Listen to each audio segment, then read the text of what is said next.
Hello everyone. Today we have the most interesting topic in our lecture on electricity and magnetism, and we are going to discuss on the electromagnetic wave equation. And today's lecture is lecture number 29.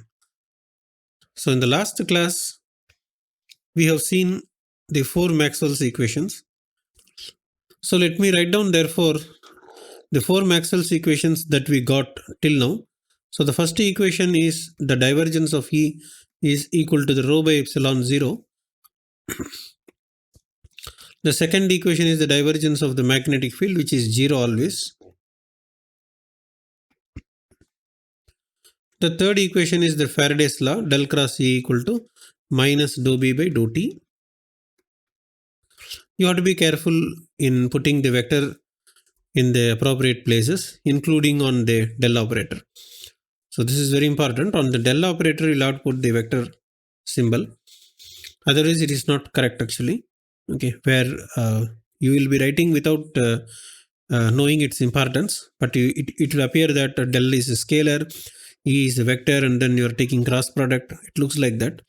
So that is why you have to be careful to put the arrow on top of the del operator. That's very important. So these are the three equations, and especially in the last class, we have seen the Ampere's law, and we have also seen how Maxwell has corrected the Ampere's law. So that expression we have seen in the last class, and the expression is that del cross B is equal to mu naught into J. Mu naught into J is the original Ampere's law, and plus Maxwell's correction. Maxwell's correction is mu 0 epsilon 0 into dou E by dou T. And that's all about it. So we have the four equations right now. So all of them together is known as the set of Maxwell's equations. Now there are something that you'll have to observe. First thing that you can observe is that all these four differential equations are partial differential equation. There is a first point that you can note down, because each one of the del operator has a dou by dou x, dou by dou y, etc. So therefore all of them will be having like that, and in addition you can also see the time derivative present in the system. So all the differential equations are first order differential equations, because either you will be having a first order partial derivative with respect to space, or you can have a first order partial derivative with respect to the time. Either you can have time and space.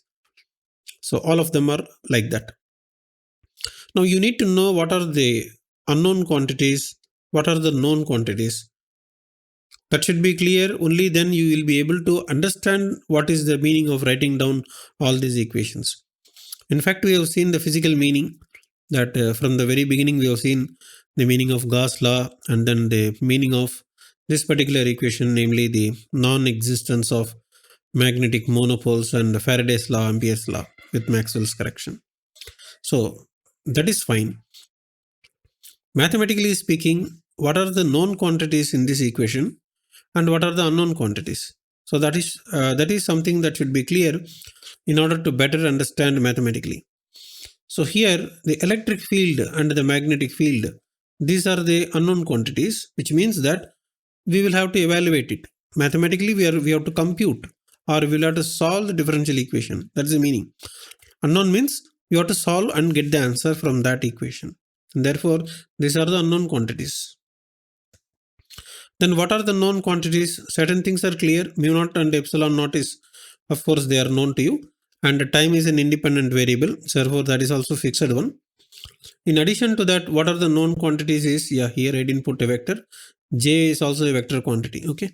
In addition to that, what are the things that are known is the charge density. Electric charge density should be known to you. If you do not know how much electric charge density is there in a region, then you cannot calculate the electric field. Therefore, rho should be something known to you. And similarly, when there is a current flowing in a system, then only you can have current density. And only when there is a current and current density, you can have the magnetic field. So therefore, you must also know how much amount of the current is flowing in a region. which is equivalent to saying that you know how much amount of the current density is there in the region of interest. And therefore, these are the known quantities. And time, then you have the x comma y comma z. X comma y comma z is the three dimensions of the Euclidean space, and then together with the time. These are the independent variables. So that is independent. Unknown means, remember, the another name for the unknown, for mathematically speaking, unknown is not good. Mathematically speaking, they are known as the dependent variables.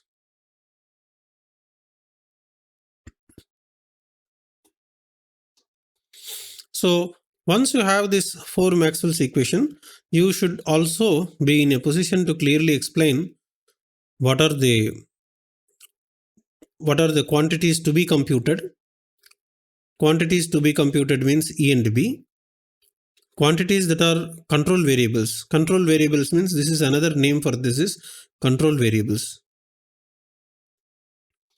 Control variables are alternatively known as independent variables. And then certain things are known to you. That means these are known as the input to the mathematical system. And they are the electrical charge density and current density. And the remaining things are constants coming into picture.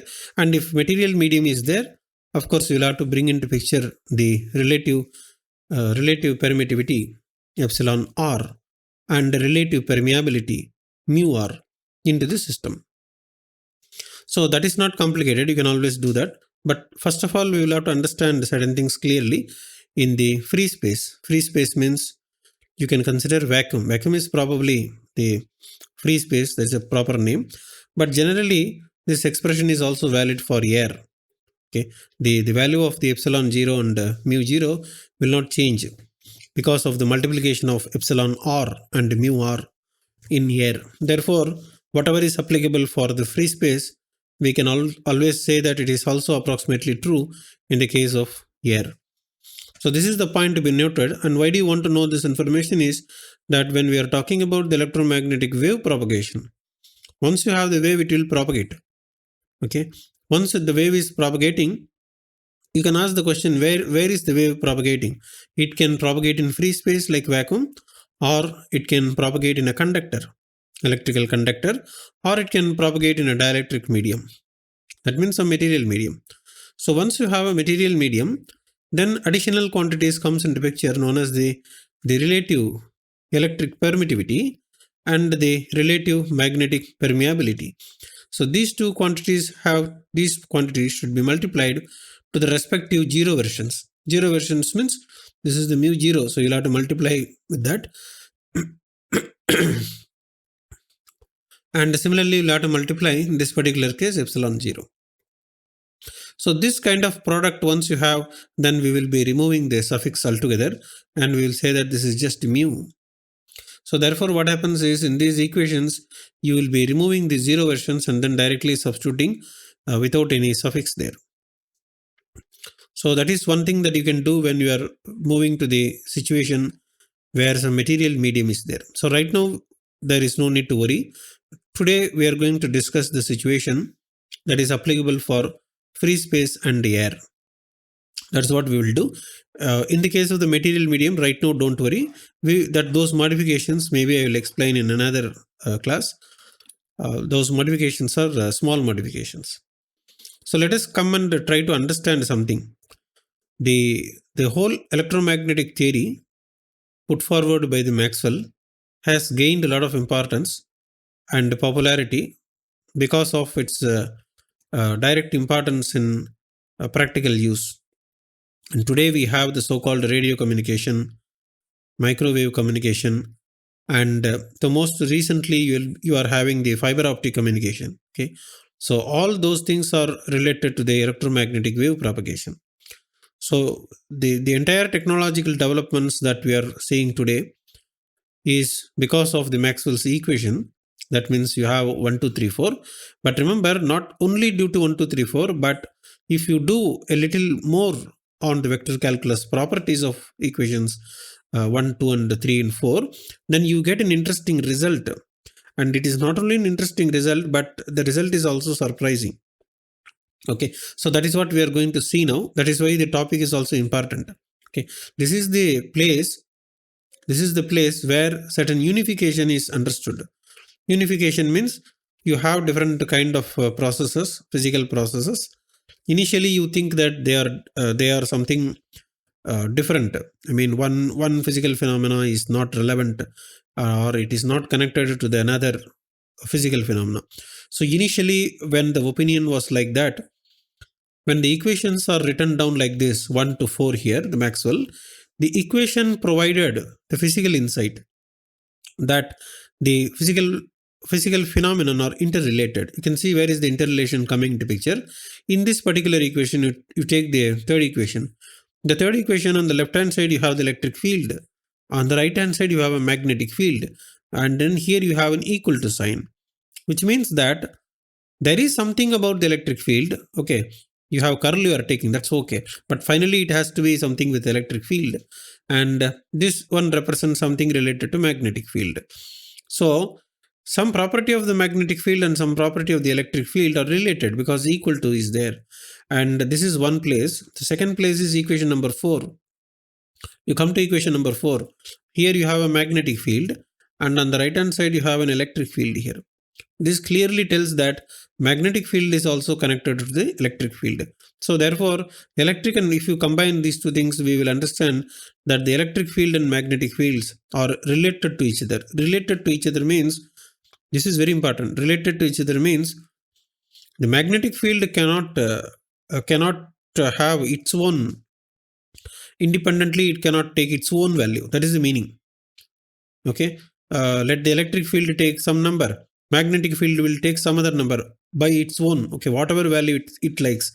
It is not possible. That is the meaning of the equation number 3 and 4.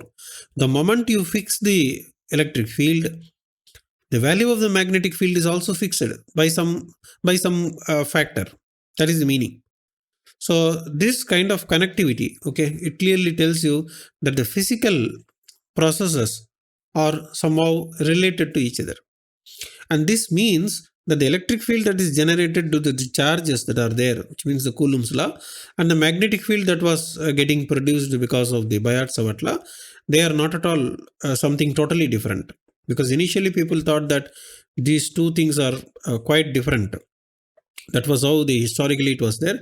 But only after writing down the equations 1, 2, 3, 4 by Maxwell himself visualized the interconnection between the different physical phenomena. Which means you can see that this one is the Faraday's law together with the Lenz's law. By the way, I did not mention anywhere about the Lenz's law here. So this is not a separate law here. Lenz's law is basically, it talks about the minus sign in the Faraday's law. So ultimately, this is the Faraday's law of induction. In that, you get a minus sign. Faraday's law tells you the magnitude. Okay, it tells you the magnitude of the induced EMF. That is only magnitude. Now the question is whether it is plus value or minus value. So that information is given by the Lenz. That's all.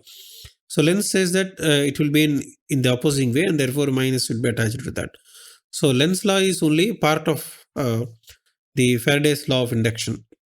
So the minus part is what is known as this Lenz's law. So there is nothing to write down a separate equation for the Lenz's law. There is nothing like that. But this is only the Faraday's law that you are writing.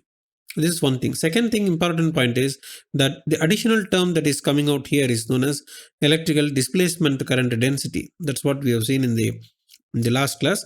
And this is the term that is very, very important ultimately for the development of electromagnetic wave equation phenomenon. If this particular term was not there, then you can't see the wave phenomena mathematically. Nothing is possible. So that is what is interesting point. So therefore, the existence of electromagnetic waves practically, that means people have studied, for example, Hertz. Hertz is a person who studied the electromagnetic wave propagation in the laboratory. And then he found that the wave propagation is according to the equation that is proposed by Maxwell. So therefore, this gives the clear indication that the Maxwell's calculation or Maxwell's requirement of introducing the electrical displacement current density is it has to be correct. Okay, the only difficulty that people were having is that this quantity is so small. That is what I also explained in the last class. The magnitude of this, if you take the numbers and substitute there, the ultimate number is going to be very small, of the order of 10 to the power of minus 20 or so, and therefore detecting such a small value in an apparatus is quite difficult. So that was the reason why people could not detect it even before Maxwell. Even before Maxwell means Ampere was there, Biot Savart was there. These are the people who worked with the current density. So along with the current density only, they will have to measure this. So the inability to measure is basically due to the inability of having an instrument that was capable of measuring numbers of the order of 10 to the power of minus 20. That is the reason. And ultimately, people realized the existence of this particular term. And that is the one which is going to provide a pathway for visualizing the electromagnetic wave equation. So that is the basic introduction. So let us now move on further. How wave equation can be obtained from these four Maxwell equation. So remember that this is not a new equation. The equation number 1, 2, 3, 4 only you have to rearrange and then perform some vector calculus operation, and then you will be getting the wave equation. So let us now see that. So in order to deal with the derivation of or methodology of obtaining the electromagnetic wave equation, we have to use or we have to employ the second order differential operator in vector calculus. First order differential operators, you already know that only one del operator will be there. Now we can construct a second order differential operators. Many of them you can construct, but let us not go into the details of different possibilities of constructing second order differential operators. We don't have to go into that detail. Let us see the one that is required for the electromagnetic wave equation only. Okay, so in that way we can also keep the vector calculus to the limited level, and if you know only this expression, it will be sufficient.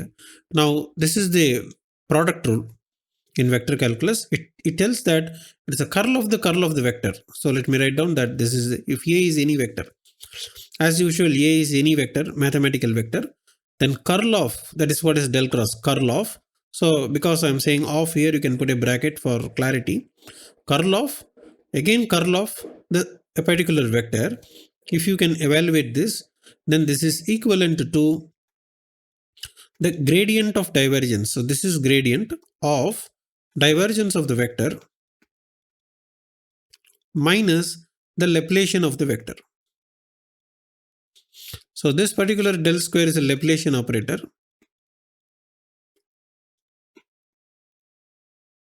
So there is no difficulty in Laplacian operator. It is basically the gradient operator operated 2 times. That's all about it.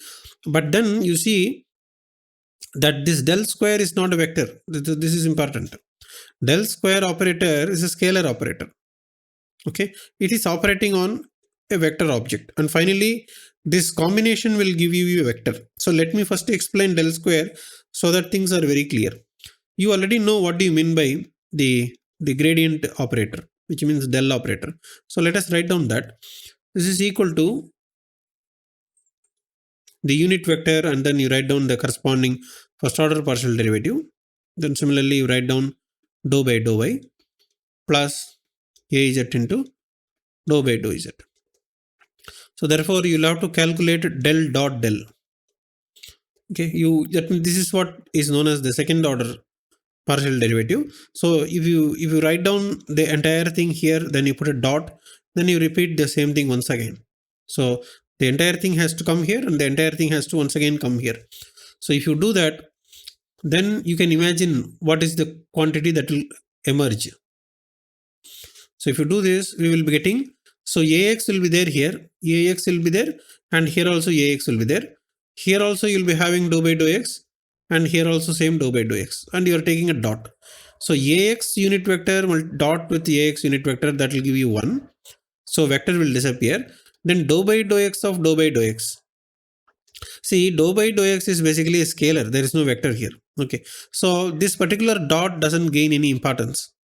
As far as scalars are concerned, whether you write 3.5 or 3 into 5 or whatever you write, it is all the same, right? And therefore, this dot doesn't trouble you when dou by dou x and dou by dou x is there.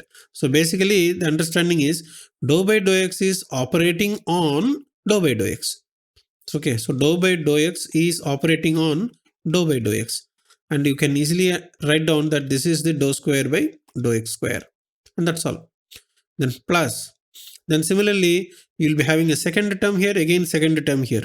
Because del dot del, right? Same thing should be written 2 times and then you have to perform the dot. And therefore, this becomes dou square by dou y square plus dou square by dou z square. And this operator is what we call the del square operator. And this is what we say the Laplacian operator.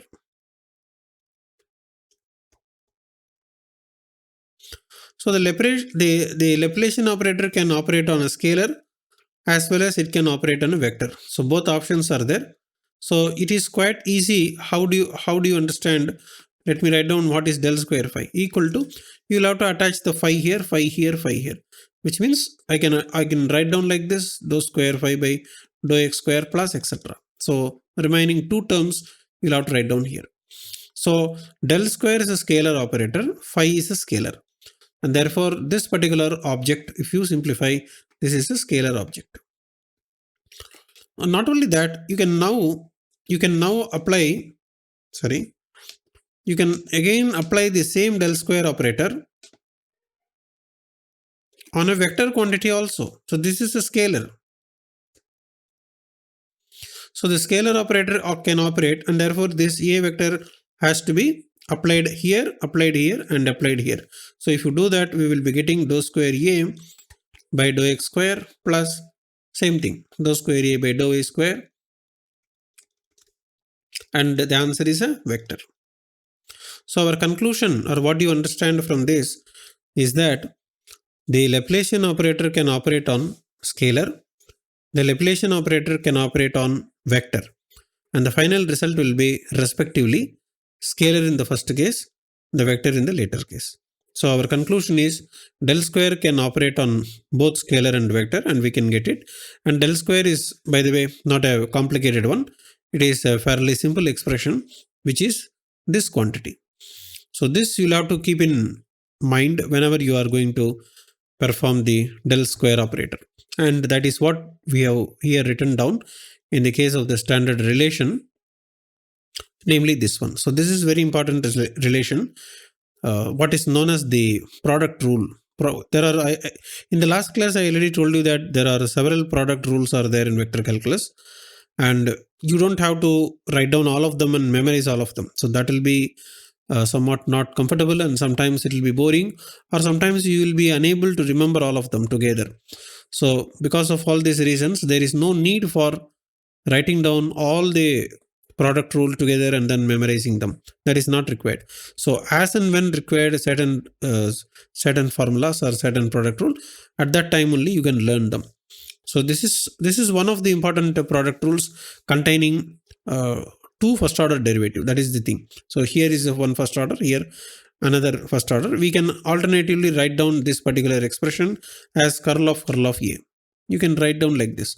It is known as curl A equal to all these things you can write.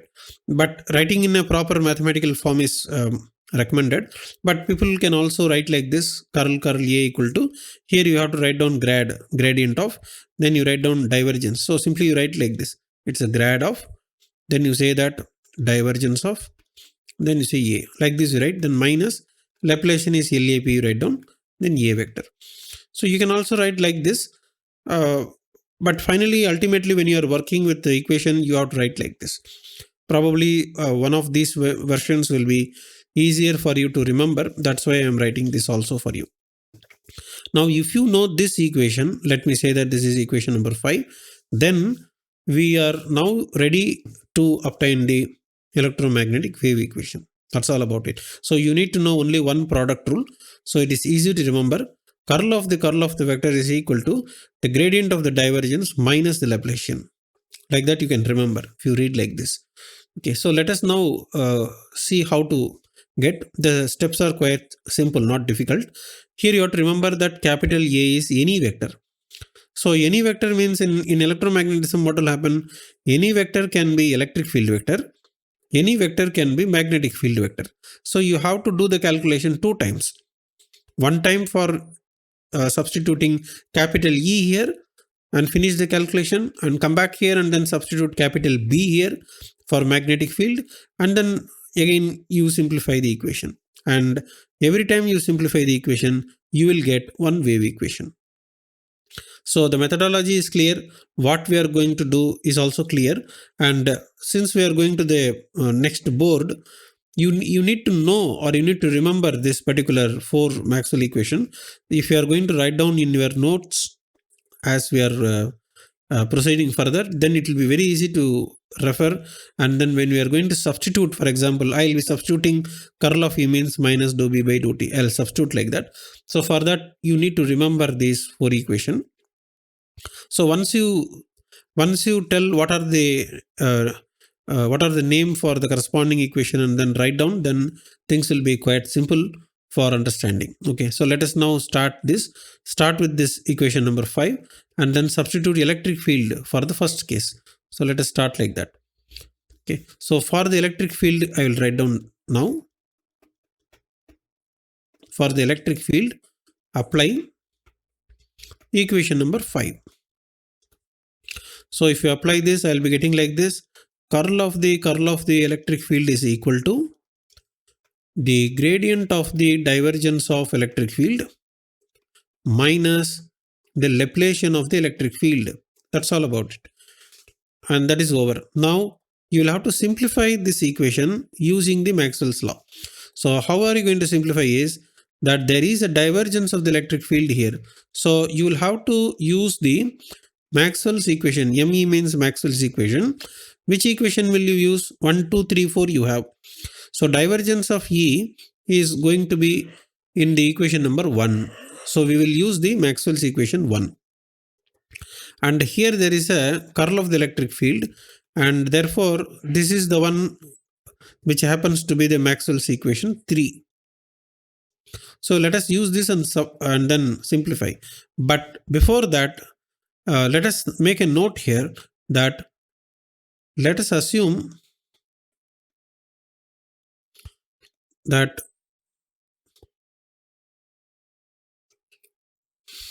the calculation is done. Okay.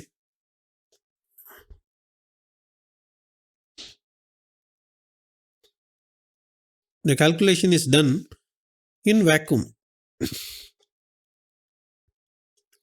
Vacuum where, see, you are going to vacuum. Let me tell you why we are discussing about the vacuum means ultimately when the electromagnetic wave equation is going to emerge, we are talking about a situation where the electromagnetic wave is propagating in free space, which means traveling in the vacuum.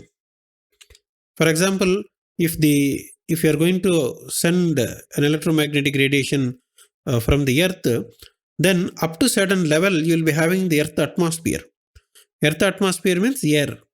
Okay, earth atmosphere will be there, air will be there, there will be some surrounding temperature will be there, and as you go up in the sky, temperature will reduce. Okay, those things are fine, but there is a limit up to which earth atmosphere will be there. But afterwards, once you cross that limit, you will not have an earth atmosphere, which means that the pressure is going to approach 0. When pressure is approaching to 0, that is what we say vacuum. So in the vacuum, you will not have anything. You don't have air, no gas, nothing will be there. Okay.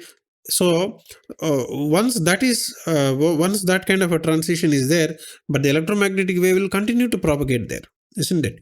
So therefore, we are going to discuss a scenario like that. So once the electromagnetic radiation is crossing the Earth atmosphere, afterwards what you have is only a free space. And it is going to travel, it's going to propagate. And that is what we mean to say. In such a situation, you will not be having free charges. Okay, once you are going to have a vacuum, you are not going to have some kind of charges distributed somewhere. Some current will not flow. When vacuum is there, somewhere current will not flow, somewhere electrical charges will not be there. So what happens is that in the case of the vacuum, the free charges will not be there. No charges will be there in vacuum. And in addition to that, current will not flow in the vacuum. And therefore, we will say that the corresponding current density is 0. Because current divided by area. Current divided by area is current density, or current divided by volume is also current density. If no currents are going to flow in the vacuum, we will say that current density is also 0. So therefore, for the case of the vacuum, this kind of special condition is applicable. You will have to use rho equal to 0 and J equal to 0. So where will you use rho equal to 0 and J equal to 0 is you'll have to use in Maxwell's equation 1 and Maxwell's equation 3. So that is what we mean to say, where rho equal to 0 and J equal to 0. So this particular information, this information is to be applied or to be used in equation number 1 as well as in equation number 3. And that's all. Once you do that, then we will simplify this. Let us say that this is 7. So then what happens is equation number 7 becomes, let us simplify. So this is del cross. Okay. Then what is del cross E? Del cross E is minus dou B by dou T. That's a Faraday's law I'm using. That's what I'm writing. Okay, that's over. Then that is equal to, then this one, this is the gradient. So since this is the gradient, you should not put dot and no cross also. That's all about it. Then of, what is divergence of E according to the Gauss law?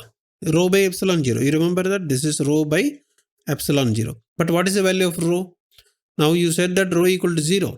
And therefore this rho, how much it will be? It will become 0. And therefore now we can understand that there is a 0 coming into picture. And therefore I will write down that this must be equal to 0 here.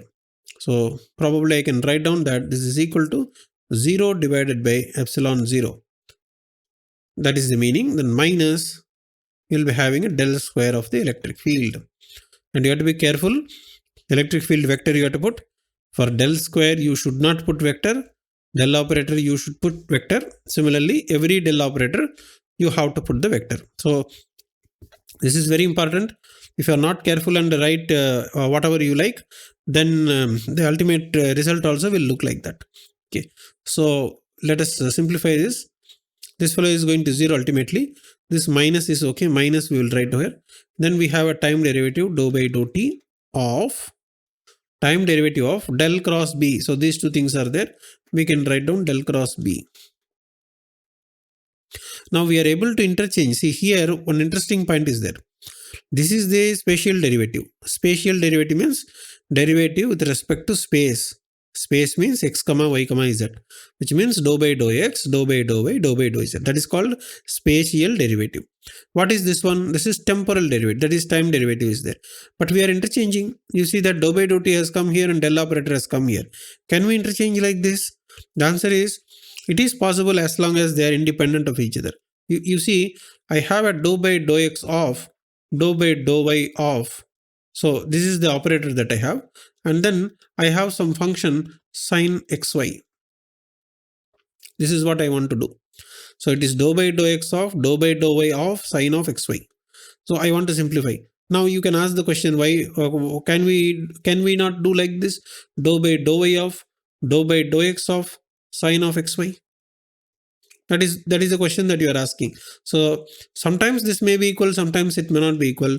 But the conclusion is the following.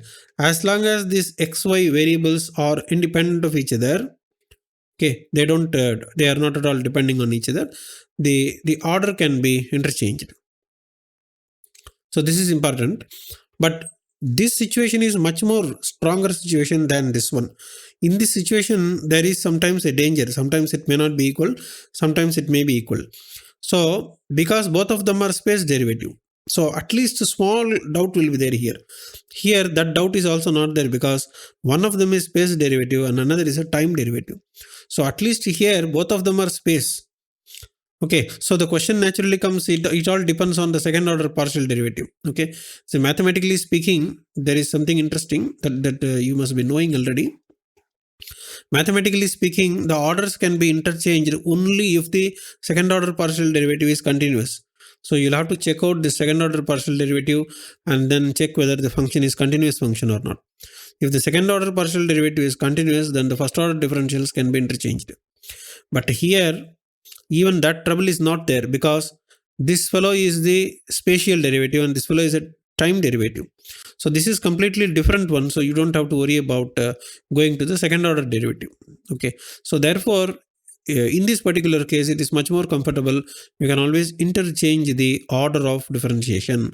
That means I will first perform the spatial differentiation, and ultimately I will end up finally I will perform the time derivative. Like that, you can interchange. Then that is equal to, the first term is 0 here, and therefore minus, you have del square of the electric field. Now once again you can substitute this. What is this del cross B? So here you have to note down that you have to use the Ampere's Maxwell's equation. That means the equation which you have obtained in the last class, right? That is equation number 4 you have to use.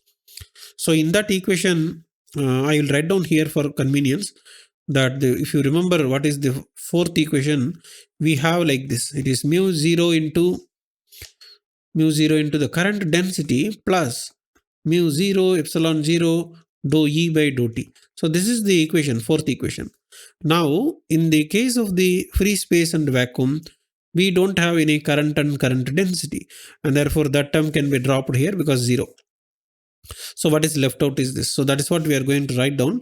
So let me write down here that this is equal to, we have minus is there, of course minus is there.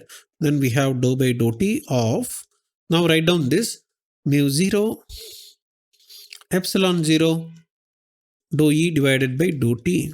So that will be equal to, the right side there is nothing to do. So you keep the minus del square of the electric field vector. And that's all. So there is nothing more to simplify. Okay. So minus minus you cancel out, and then we ultimately have this kind of an expression. We have mu 0 epsilon 0, then dou by dou T of dou by dou T.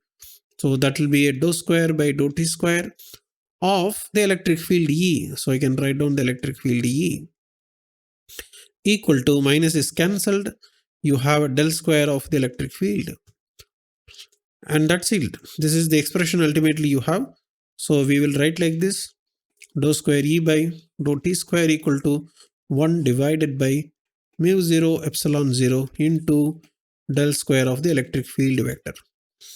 Now once you have this, we are going to say that this is the equation representing a wave.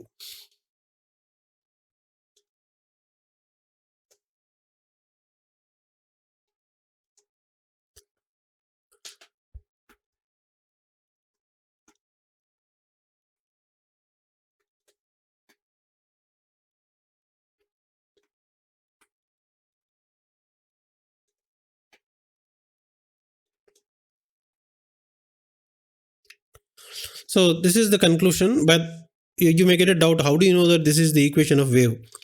Okay, such a kind of doubt will come. But however, you should also remember that I think you are in the second year of the integrated MSc. Therefore, I think parallel to this particular electrodynamics course, you are also studying the so-called waves and oscillation. Okay, physics of vibrations and waves or something like that. You have a topic like that, and in that particular topic, you must be studying different types of waves and how the wave equation is going to look like. For example, if you are going to have a string and then you are vibrating the string, then naturally a wave phenomenon is there, standing wave may be there. So in all cases, certainly you know the wave equation from the study of physics of vibrations and waves. So according to the standard notations that we studied in the waves and oscillation, if you remember, the equation will look like this for the case of a transverse wave in a string.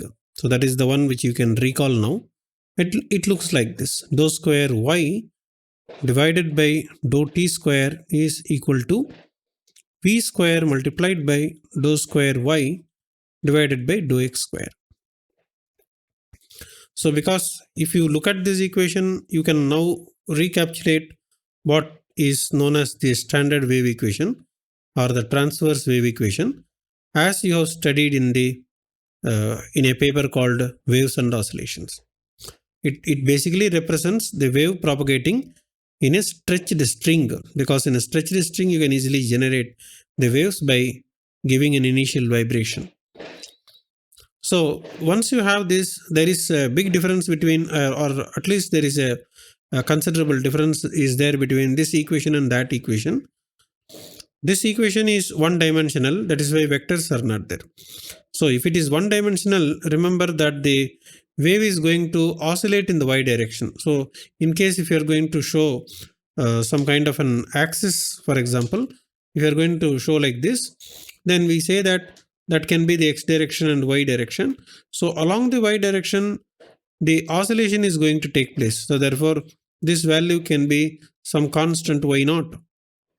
So oscillation takes place in the y direction like this, but however, the entire wave will be traveling in the horizontal direction like this. So the direction of propagation would be the x direction. And therefore, because this is taking place in the one dimension, the vector itself is not required. That is the meaning. But however, when it is traveling in 3 dimensions, then automatically you'll have to represent the corresponding components. That is why you have a del square operator. You already know del square operator is the Laplacian, and which is nothing but dou square by dou x square should be repeated for each of the directions. So dou square by dou y square for the y direction and so on, along with the unit vector. So compare this now. This term, if you compare with this, so it is matching. It is the same thing, but it is now the 3-dimensional generalization of this particular wave equation. And then comparing to this particular v square, probably I can write down like this. So if you compare this v square, you have to compare with this particular term. Therefore, and what is v means, you already know that it is a velocity of the wave which is propagating. And coming to the left side, once again it is same. This is 1-dimensional y, this is 3-dimensional electric field. So therefore, because of the appearance of the equation, from the appearance, remember, that means it is purely based on mathematical reasoning, that Maxwell has concluded that this equation that is generated here, that means dou square electric field by dou t square, etc. This equation representing a wave phenomenon.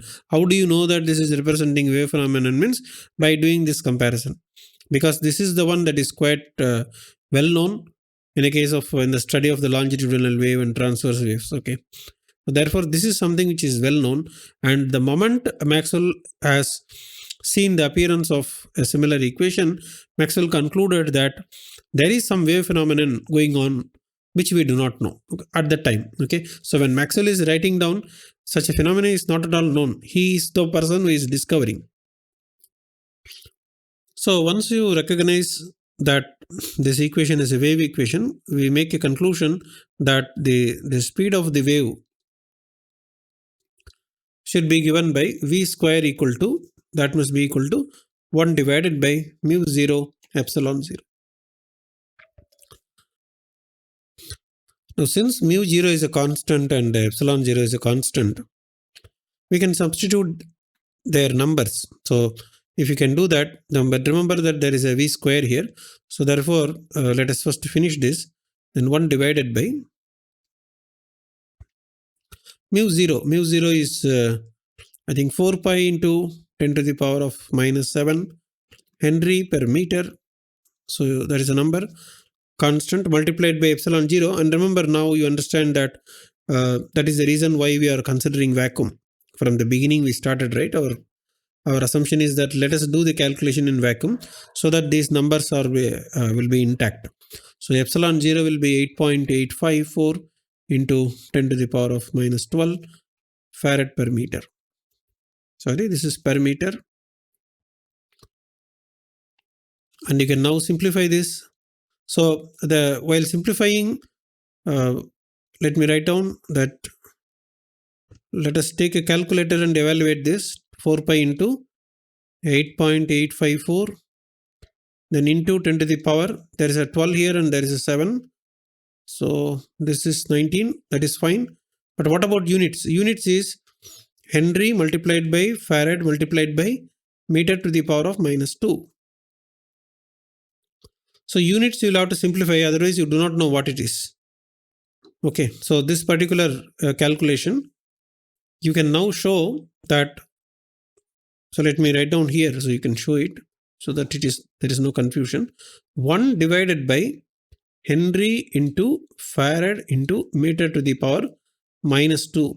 This is equal to meter per second whole square. So this is the one that you will have to show. This is very simple. Just you will have to express the Henry and Farad in terms of ampere, volt and second. That's all. You simply convert it in terms of amperes, volt and second. Then everything will get cancelled, and ultimately this is the one, including 1 divided by. Okay, then it becomes meter per second whole square. So therefore this number is now v square. Remember, the left hand side is a v square, and we are now interested to calculate v. So therefore you can now take a square root of this object.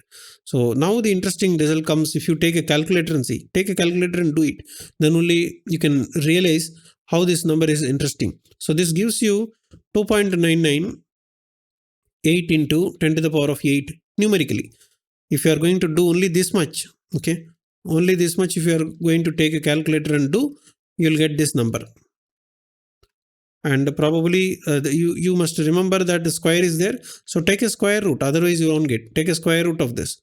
Then only v will come. Then this portion, Henry into Farad, of course, that we have done here, and there is a square here. So if you take a square root of that, then you will be getting meter per second. And this is the result that happens to be a very big surprise. Sorry, I am erasing something here. Okay.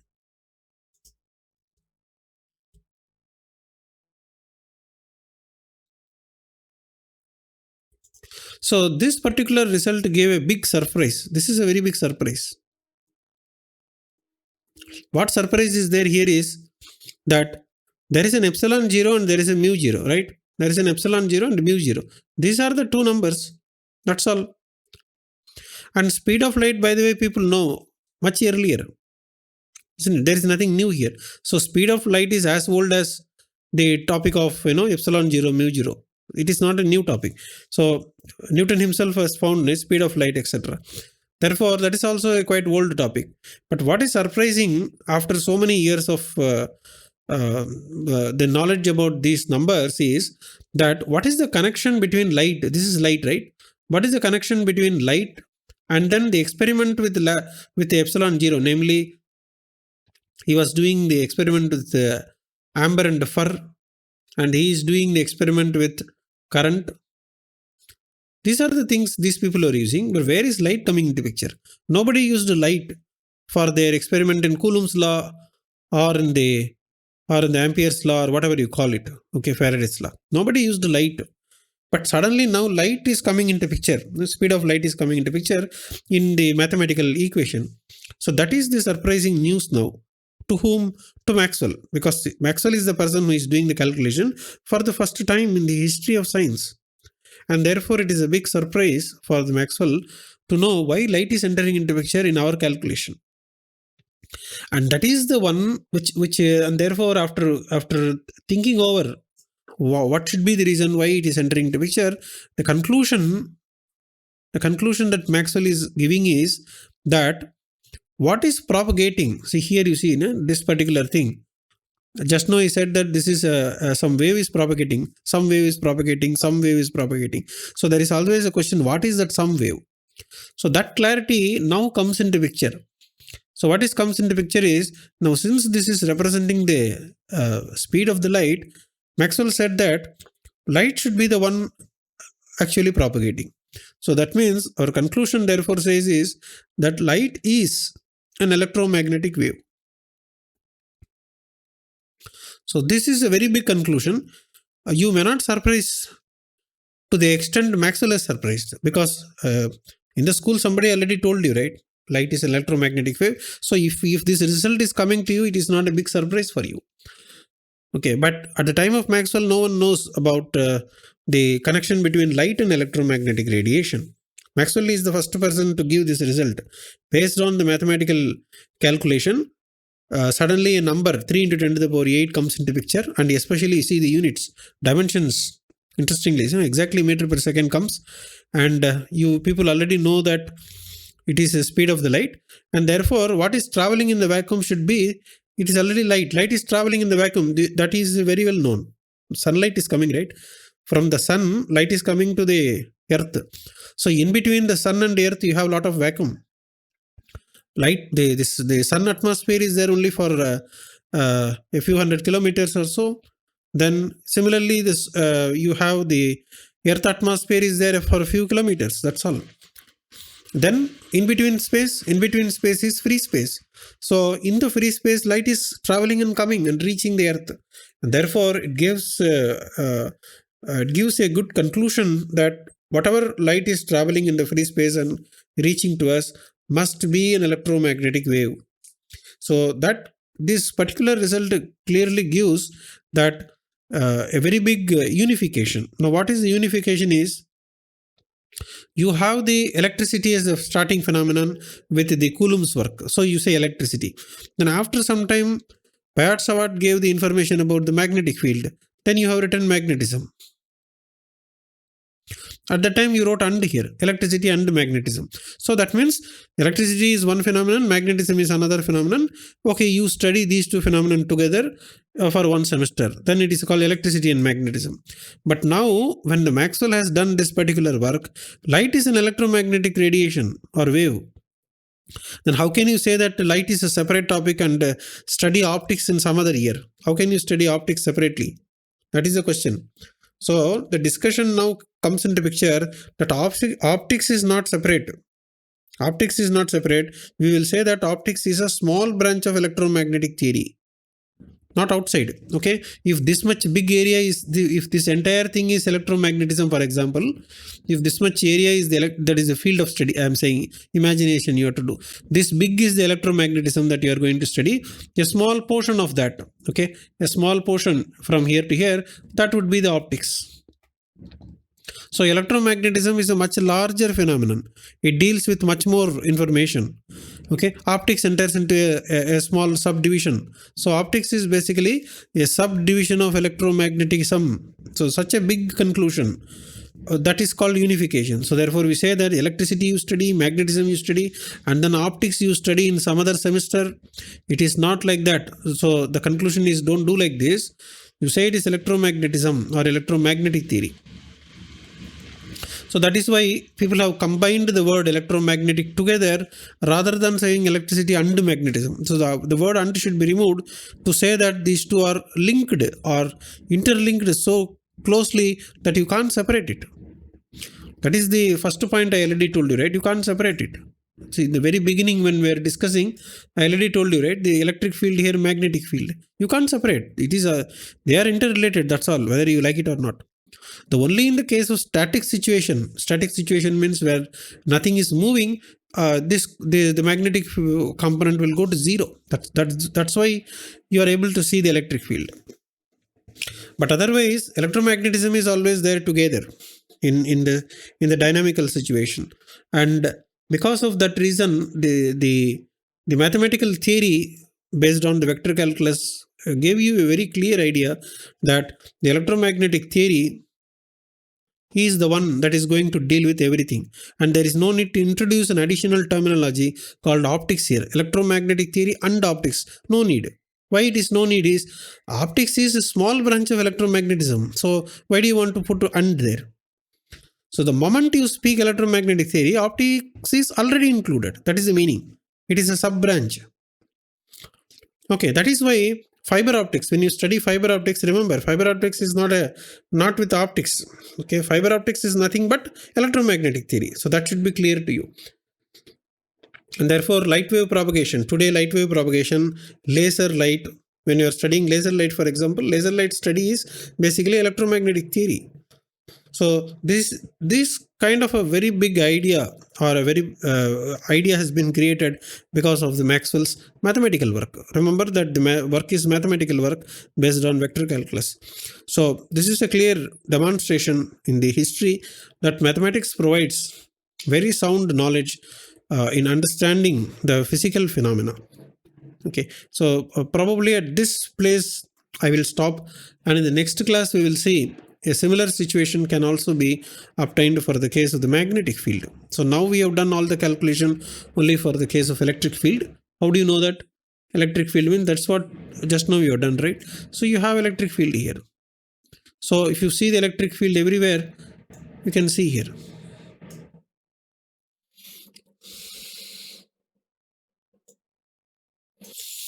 This electric field. So this calculation has been done only for the electric field. So we can also repeat this for the case of the magnetic field, and that probably we'll do in the next class.